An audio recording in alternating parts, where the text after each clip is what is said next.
खबर आपको बता दूं कि शाह को ममता का जवाब क्या है।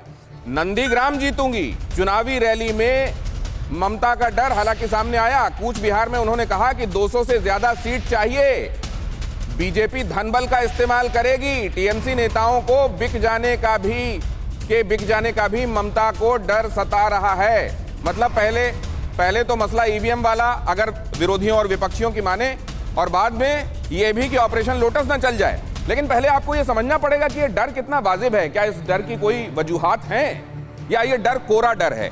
और यह डर एक्चुअली इस बात का परिचायक है कि हार सामने दिखाई दे रही है। जरा इस पर देखिए, ऑपरेशन लोटस का डर।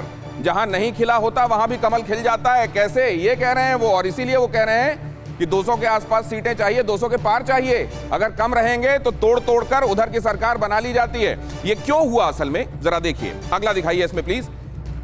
उन्होंने ये कहा कि मैं नंदीग्राम से जीत रही हूं, लेकिन ये चुनाव सिर्फ मेरे बारे में नहीं है। मैं तो जीत ही रही हूं, लेकिन ये मेरे बारे में नहीं है। आपको ये सुनिश्चित करना है कि टीएमसी 200 से अधिक सीटें जीते, अन्यथा भारतीय जनता पार्टी धन बल का इस्तेमाल करके गद्दारों को खरीद लेगी, ममता बनर्जी ने कहा। मतलब ये कि जीतने वालों में से कई गद्दार हो सकते हैं, ये अलग मुद्दा है, ये बादल देवनाथ से मैं समझूंगा। लेकिन ममता बनर्जी ने इस बात का डर साफ जाहिर किया है, और ये इसलिए जाहिर किया है क्योंकि कुछ राज्यों में ऐसा देखा गया जहां mandate clear cut Bharatiya Janata party के हिसाब से नहीं था, लेकिन सरकार बाद में बनी। भारतीय जनता पार्टी अगर बहुमत से कुछ सीटें दूर रहेगी तो खरीद फरोख्त होगी। दीदी के बयान का ये मतलब है। भारतीय जनता पार्टी अगर कुछ दूर रह गई तो बाद में हॉर्स ट्रेडिंग हो सकती है। बहुमत पाने के लिए बीजेपी बंगाल में ऑपरेशन लोटस चला सकती है। दीदी के बयान का यह मतलब है। ऑपरेशन लोटस मतलब दूसरे दलों के विधायकों को अपने में मिला लेने का मिशन।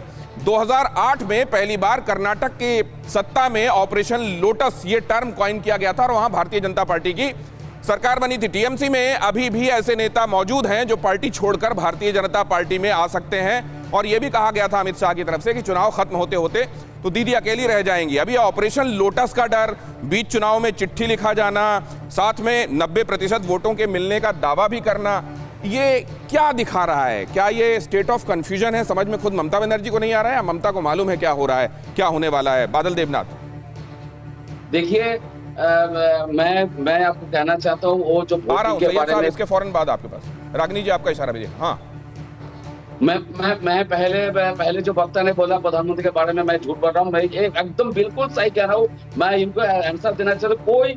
कोई माफी नहीं मांगूंगा, क्योंकि अरे आप लोग ये पहली बार थोड़ी कर रहे हैं। ममता दीदी तो कान पकड़ लेने की बात भी करती हैं, उससे आगे बढ़िए ना।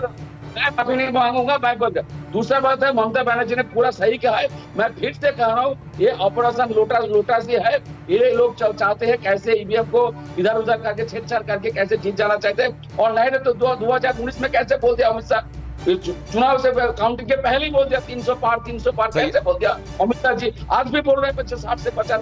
मैं इनको बोल रहा हूँ, ईवीएम में छेड़छाड़ हो सकता है, ईवीएम में प्रोग्रामिंग हो सकता है। फिक्र आपकी, सोमवार से शुक्रवार रात 9 बजे सिर्फ TV9 भारतवर्ष पर।